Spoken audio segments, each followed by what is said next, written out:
पैसा फेंक और तमाशा देख। तमाशा हुआ भी है और देखा भी है, ये समझ रहे हैं ये चीज़। किसी पैदल को क्या हक पहुंचता है कि वो रोड पे चले? ये डील वाला काम है, जब तक ख़त्म नहीं ना होना ये सारा सिस्टम ऐसे ही ख़राब रहेगा। वो तो अभी उसने ऐसा मारी है भाईजान, बस चलता तो वो शायद उनकी लाशें ही ना मिलती। बचाने के लिए कुछ बावर्दी लोग आ गए। इतनी जल्दी तो 1122 वाला नहीं पहुंचता जितनी जल्दी वो पहुंचे कि उन्होंने उसको रेस्क्यू किया। जो कौम 75 साल में अपना कानून नहीं बना सकती, तो हमने सजाएं कहाँ से देनी है भाईजान? ये भी है कि वो मेंटली डिस्टर्ब है। अगर वो मेंटल है तो वो आपके सिस्टम को उंगली कैसे दिखा रही थी और वो आपको ये कैसे कह रही थी आप मेरे बाप को नहीं जानते? MYK न्यूज की वीडियोस देखने के लिए हमारा चैनल सब्सक्राइब कीजिए और बेल आइकॉन को क्लिक कीजिए ताकि आप हमारी आने वाली वीडियो से बाखबर रह सके। बिस्मिल्लाहिर्रहमानिर्रहीम, अस्सलाम वालेकुम। आप देख रहे हैं MYK न्यूज़ टीवी। मैं हूं आपका होस्ट आमिर भट्ट। एक गाड़ी है जिसका बड़ा ही शशका है। बाहर के ममालिक में उस पे सब्जियां सेल होती हैं, लेकिन हमारे पाकिस्तान में उस पे जो बैठता है ना वो आगे नहीं देखता कि क्या जा रहा है। आपने कहना है कि क्राइम रिपोर्टर गाड़ियों की हमें स्टोरियाँ सुना रहा है, मैंने सुनानी है। आपको याद है कि कराची में एक हादसा होता है। एक लड़की गाड़ी ड्राइव कर रही है और 6 लोगों को कुचल देती है, जिसमें 2 मौके पे बाप और बेटी जा बहक हो जाते हैं। आज हमारे साथ मौजूद हैं सीनियर एडवोकेट परवेज़ मलिक साहब। अस्सलाम वालेकुम सर। जी वालेकुम, कैसे हैं आप? सर अल्लाह का शुक्र। सर आपके वक्त का बहुत शुक्रिया, आपका बहुत कीमती टाइम है। आपको याद है कि कराची में वो जो खतून है नताशा नामी, क्या उसने ये ऐसा किया है कि जो 6 लोगों को कुचल दिया है, जिसमें से 2 की डेथ हो गई है, आज वो रिहा हो चुकी है। देखें, वो किसी ने क्या इस मुल्क के कानून के बारे में कहा था कि इस मुल्क का कानून मकड़ी का वो जाला है जिसमें सिर्फ हशरात फंसते हैं। ये जो कानून है, मैं खुद एक प्रैक्टिसिंग वकील हूँ, इसमें गरीब गुरबा फंसते हैं, रेडी वाला फंस जाता है। वाक़यात होते हैं, अमीर आदमी जो है वो निकल जाता है क्योंकि उसका असर रसूख होता है, बल्कि उसको बाकायदा फ़ोन कर दिया जाता है कि साहब जी आपका नाम आया, अगर आप कोई इमदाद भेज दें तो उसको हम निकाल देते हैं, उसकी जगह किसी न किसी और को डाल दिया जाता है। यहाँ भी जो सिलसिला है, आप नताशा की बात कर रहे हैं, वो बहुत बड़े बिज़नेस टाइकून्स की बेटी है। यहाँ तो एक सिपाही को आप सज़ा नहीं दे सकते, तो इतने बड़े बिज़नेस टाइकून्स की बेटी को आप कैसे सज़ा देते? इस मुल्क का कानून अपाह, जिसको मर्जी सजा दे दे। मैं दी है ना उसने 6 बंदों को भाई। क्यों चल रहे थे रोड पे भाई? जब नताशा 5 करोड़ की गाड़ी पे निकले तो किसी पैदल को क्या हक पहुंचता है कि वो रोड पे चले? फिर सिर्फ नताशा को ही चलना चाहिए, क्योंकि नताशा जिन पार्टियों को सपोर्ट करती है उन्हीं पार्टियों ने रोड बनाए, और ये रोड नताशा के लिए हैं, ये किसी गरीब के लिए नहीं भाई। की थी गाड़ी की, मैं कह रहा हूँ वो तो अभी उसने ऐसा मारी है भाईजान, उसको बस चलता तो वो शायद उनकी लाशें ही ना मिलती। मैंने खुद एक एक्सीडेंट देखा हमारे MM रोड मियाँ वाली पे। एक अकलौता बच्चा था माँ बाप का, 1 किलोमीटर जाके दूर गाड़ी रोकी उसने, और गाड़ी के नीचे इंजन के, मोटरसाइकिल पे बच्चा था, बच्चा नीचे इंजन के फंस गया। 1 किलोमीटर जाए वकुआ से 1 किलोमीटर दूर जाके ब्रेक लगाई उसे आप अंदाज़ा करें कि इस मुल्क के पैसे वाला बंदा जो है वो किस कदर वहशी है और किस कदर वो कानून से आज़ाद खुद को समझता है। लोग कहते हैं कि जी वो बेचारी जो है उसे हादसाती तौर पे एक्सीडेंट हो गया, वो नशे में थी और नशे के अंदर उसको इतनी होश ज़रूर थी कि वो सामने खड़े बावर्दी और बग़ैर वर्दी के लोगों को बता रही थी कि आप मेरे बाप को नहीं जानते। उसका बाप इस मुल्क का आइन है, उसका बाप इस मुल्क का कानून है।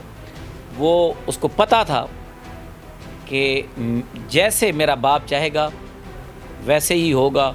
तो आप सिर्फ थोड़ा सा इमेजिन करें कि अगर आप उसकी वीडियो दोबारा देखें तो एक औरत को बचाने के लिए कुछ बावर्दी लोग आ गए, और वो इतने प्रॉम्प्ट पहुँचे वहाँ पे कि वो कहीं कत्ल हो जाए, बम धमाका हो जाए, वहाँ इतनी जल्दी नहीं पहुँचते। इतनी जल्दी तो 1122 वाला नहीं पहुँचता जितनी जल्दी वो पहुँचे कि उन्होंने उसको रेस्क्यू किया।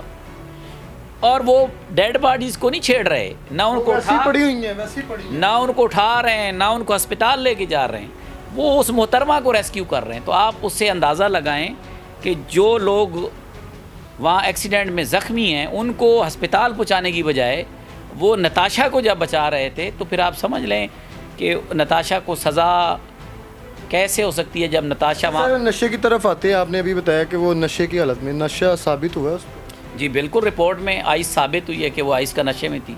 ओ भाईजान, इन लोगों के लिए ये नशा नहीं है, आप नशा कह सकते हैं या मैं कह सकता हूँ, इनके तो ये शौक़ हैं। मुझे आप जिस शहर में आप बैठे हैं, इसमें जो हाई जेंट्री है इनके बच्चों में, मुझे बताएं कि चर्स या ये शराब या ये चीज़ें जो हैं, ये तो आम हैं, इनका तो ममनुआ, आप जैसे या मेरे जैसे बंदे के लिए तो ये ममनुआ हो सकती है, इनके लिए ममनुआ। आइस जो है आप या मैं कर सकते हैं उसका नशा इतना महंगा, वो इसी तरह का बिलियनर ही कर सकता है जिसने हलाल आराम से अरबों इकट्ठे किए हुए हैं, तो वो कर रहे हैं और करके वो बंदे भी मार रहे हैं। और देख लें 1 महीने के अंदर अंदर उसने कैसे हमारे कानून को, आइन को चिढ़ा के वो चली गई है। वो उंगल जो दिखा रही थी ना, हाँ सर, उंगली की तरफ मारने लगा था, वो एक इशारा कर रही है ऐसे ऐसे, पूरी उसने एक्टिंग की है। और हमारे जो पाकिस्तानी ड्रामेज इंडस्ट्री है, शोबिज़, सीखें, ये होती है एक्टिंग, वो पूरी रियल में एक्टिंग कर रही है और वीडियोस बन रही है और वो पूरे ऐसे इशारे कर रही है। ये क्या था इशारा? उसने अपनी उंगल के इशारे से कहा कि निकलो यहाँ से। जो लोग देख रहे हैं, जो देख रहे हैं, जो आइन कानून वाले वहाँ खड़े थे, उसने कहा निकलो यहाँ से। मैंने कुछ नहीं किया और वाकई उसने कुछ नहीं किया। आपने देख लिया महीने बाद कि उसने 5-6 बंदों की कीमत 5-6 करोड़ लगाई। सर SHO जो लेके तो गए उनको, वो मतलब कि थाने में जो करीबी है तो वहाँ पे बैठी भी हुई है, अरेस्ट तो हो चुकी है। आप मुझे बताएं कि उसकी आपने वीडियो देखी थाने में? एक क्लिप आया सिर्फ उनका, बग़ैर हथकड़ी के। बिल्कुल ऐसे ही है। मैंने 90 साल के लोगों की वो हथकड़ियाँ लगी देखी, बेगुनाह लोगों को हथकड़ियाँ लगी देखी, जो बाद में उन्हीं मुकदमात से बरी हुए। लेकिन नताशा इस मुल्क के आइन कानून में वो इतना अपाज है और इस मुल्क के आइन और कानून पे अमल दरामद करने वाला इस कदर बेगैरत हो चुके हैं और इस कदर बोझदिल हैं कि वो एक नताशा को हथकड़ी नहीं लगा सके। जो सिस्टम नताशा को एक हथकड़ी नहीं लगा सकता, वो सिस्टम नताशा को सज़ा कैसे देगा? सर एक सोशल मीडिया पे उनकी जो है क्लिप भी वायरल हो रहा है कि वो सलाखों के पीछे हैं। ये रियल में है कि सिर्फ वो जो लोग देख रहे हैं उनको बताया कि भाई नहीं जी, जो स्ट्रॉन्ग पार्टियाँ हैं वो भी सलाखों के पीछे जा सकती हैं और गई हैं? नहीं, मैं नहीं समझता कि वो जेल की है। वो इन्होंने कहीं को ऐसे घर में या ऐसे कमरे में वो चारपाइयाँ डाल के वो बनाई है। आप किसी दिन कोडलक पर जेल विज़िट करें, आपको लग पता जाएगा कि जेल क्या होती है। लोग फर्श पे सोते हैं। ये आपके बड़े बड़े लीडर अब वापस आके प्रेस कॉन्फ्रेंस नहीं करते कि नीचे कीड़े थे, मकोड़े थे, फर्श था। इस तरह की अगर जेल हो तो उसके बाद तो फिर सारी दुनिया ही जेल चली जाए, वो सुकून करे वहाँ। वो सिर्फ इनको लोगों की आंखों में एक धूल झोंकने वाली बात थी कि लोग कहें कि वो जेल में है, वो सिर्फ बताना था। अल्लाह के लिए जो ये मामला छोड़ दिया है कि कोई डील भी हुई है इनके अंदर, कुछ मामला तो आपको बेहतर पता होंगे। जो खबर है वो ये है कि 5 से इसमें नाप तोल नहीं रखना, पूरी हमने प्रॉपर एक बात करनी है। नहीं, जो खबर आ रही है वो ये है कि 5 से 7 करोड़ रुपया दिया है इन्होंने उनको और नताशा की फैमिली ने, और एक बच्चे की जॉब। बात ये है कि अगर ये ना दूसरी पार्टी को दी है, दूसरी पार्टी ले लिया उन्होंने, ये तो लाजमी बात है। फिर सुलह जब उन्होंने लिखे, यारों का खून भी नहीं देखा। आपको ये बताऊं कि ये ना भी देती तो इसने रिहा हो जाना था। ये ना भी देती तो उसने रिहा हो जाना था। अगली पार्टी ने मौका देखा, चलो कुछ तो आ रहा है। मैंने अपनी ज़िंदगी में एक ट्रिपल मर्डर था और अकेलौता मुल्ज़म था और मैंने उसको अदालत में बरी होते देखा है। आप तो ये हादसे की बात कर रहे हैं, एक गाड़ी की, जिसमें तो चलो कानूनी भी पेचीदगियां हैं कि जी इसमें कोई सज़ाए मौत का कानून नहीं है। और वैसे भी नताशा अगर उनको 1 रुपया भी ना देती तो यही अदालत नताशा को छोड़ देती। क्या समझे, पैसे उन्होंने लिए वो ठीक है, देखें वो उन्होंने ले लिए हैं तो वो कम अज़ कम बाकी जो ख़ानदान है बेचारा, वो उसकी ज़िंदगी कुछ आसान हो जाएगी। मरने वाले तो मर गए, सज़ा इसको वैसे नहीं होनी थी और मैं समझता हूँ कि उन्होंने बेहतर किया है। वो उसका मुकाबला नहीं कर सकते। मर्डर का 7-7 साल ट्रायल चलता है। हमारा इतना अपाज है जुडिशल सिस्टम कि वो इतना जलील कर देता है मुद्दई को कि मुद्दई बिल आखिर या तो मर जाता है या सुलह कर लेता है। तो वो 10 साल जलील होने के बजाय, नताशा के तो 50 वकील पेश होते रहते, वो वकील भी नहीं कर सकते। तो अगर 10 साल भी केस चलाते मजदूर आदमी, वो वकील कहाँ से करते? तो उसके बाद 10 साल चले या 10 दिन चले, नताशा ने बरी होना है। फिर उन्होंने सही किया मेरा भाई, यहाँ जो सिस्टम चल रहा है उसी सिस्टम के मुताबिक उन्होंने, और जो कौम 75 साल में अपना कानून नहीं बना सकी उस कौम ने सज़ाएँ कहाँ से देनी है भाई जान। आप अंग्रेज़ ने यहाँ कब्ज़ा किया था, उसी के कानून को लेके आप आज तक बैठे हुए हैं। वो कानून ही कब्ज़े वाला है, वो सपोर्ट ही बदमाश को करता है, वो सपोर्ट ही रस्सागीर को करता है, वो सपोर्ट ही क्रिमिनल को करता है। तो फिर उससे आप इंसाफ कैसे तवक्को कर सकते हैं इंसाफ की। ये देखें ना, इसी का कानून पढ़ लें। एक बंदा अगर लाइसेंस के साथ रोड एक्सीडेंट करता है ना, तो उसकी दियत भी है और 10 साल सज़ा भी है।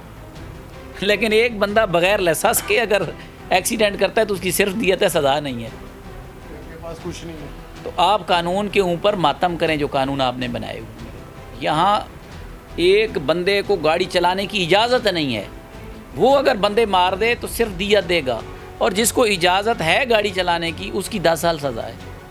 यानी ड्राइविंग के लाइसेंस के बावजूद इस सिस्टम में और इस तरह के कवानीन में किसी को भी सज़ा नहीं होती, सज़ा ना होगी।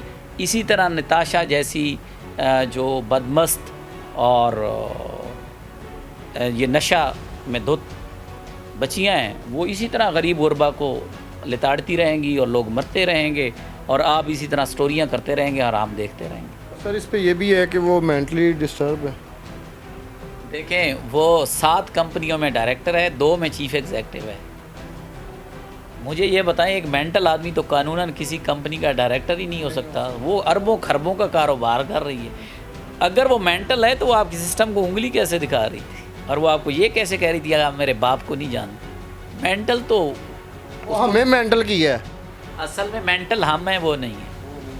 हमें 75 साल में इन्होंने मेंटल कर दिया है, इसलिए हमें वो मेंटल लग रही है। बेशक जो मेंटल होता है ना, वो दूसरे को ही पागल समझ रहा है। अच्छा परवेज़ साहब, लास्ट पे यही केस पे हम एक सवाल, बाकी उस पर आपकी राय है। अगर ये केस आपके पास होता, आपने क्या फ़ैसला करवाना था, या फिर डील में काम ख़त्म करवा देना था? देखिए, मेरे पास ये होता तो ये समझ लें आपके पास केस आ गया। मैं अगर मेरे पास होता तो कम से कम इसको 10 साल सज़ा होनी थी, कभी भी सुलह ना होता और कभी भी वो ये पैसे ना लेते। करोड़ों रुपए की बात। सर, उन वकला की भी जिम्मेदारी बनती है। देखें, एक इंसान का कत्ल पूरी इंसानियत का कत्ल है। ये तो लाइसेंस दे दिया गया बदमाशों को। हमारे वकील भाइयों को भी सोचना चाहिए कि क्रिमिनल्स को कभी भी सपोर्ट नहीं करना चाहिए। सर फिर वो देखें, बाज़ ये है कि एतमाद है तो लोग वकील के पास जाते हैं। अगर वकील इस तरह के सुलह सफाई कराने के काम शुरू कर देगा तो वो तो चिटपोश करते हैं, वो तो रस्सागीर इस तरह के काम करते हैं, वकील तो नहीं करते। वकील को उस बंदे को सज़ा दिलवानी चाहिए जो मुजरिम है। जी तो नाज़रीन, ये थी नताशा की कहानी। पैसा फेंक और तमाशा देख, और तमाशा हुआ भी है और देखा भी है। ये समझ रहे हैं ये चीज़ निकल, ये हमारे जो हैं इदारे, ये इनको चाहिए कि इस पे कुछ एक्शन होना चाहिए। कम से कम उसको ज़्यादा नहीं तो 2 साल या साल कम से कम सज़ा ये होनी चाहिए कि मज़ीद ऐसा क्राइम है वो रोका जाए। उसको भी पता हो कि यार मुझ पे ये जो है ना वो लगी है दफ़ात और मुझे ये सज़ा मिली है, तो मैंने नेक्स्ट पे कोई ऐसी कार्रवाई नहीं करनी। इस पे तो कोई भी अमीरज़ादा उठेगा। आपको पता है डिफेंस में भी ये वाक़या हुआ है, कुछ अर्सा ये चला है काम, फिर उसके बाद वो डील होना शुरू होगी। ये डील वाला काम है, जब तक ख़त्म नहीं ना होना ये सारा सिस्टम ऐसे ही ख़राब रहेगा। अपनी राय आपने कमेंट सेक्शन में ज़रूर बतानी है। इसी के साथ अपने होस्ट आमिर भट्ट को इजाज़त दें। अल्लाह हाफिज़।